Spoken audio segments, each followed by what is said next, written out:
بسم الله الرحمن الرحيم. ولقد آتينا داود وسليمان علما وقال الحمد لله الذي فضلنا على كثير من عباده المؤمنين.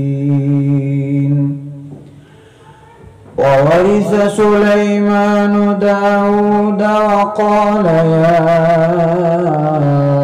أيها الناس علمنا منطق الطير وأوتينا من كل شيء إن هذا لهو الفضل المبين.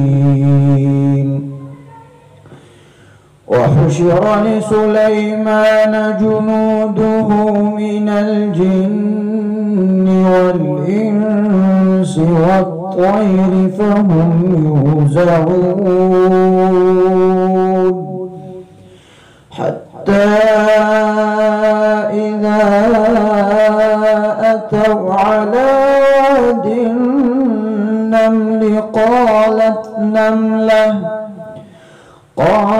نملة يا أيها النمل ادخلوا مساكنكم لا يحطمنكم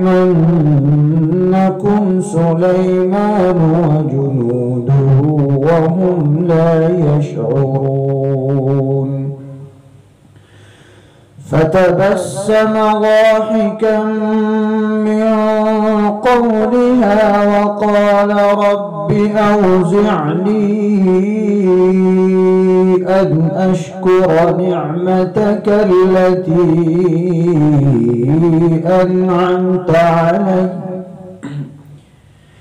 أنعمت علي وعلى والدي وأن أعمل صالحا ترضاه وأدخلني برحمتك في عبادك الصالحين.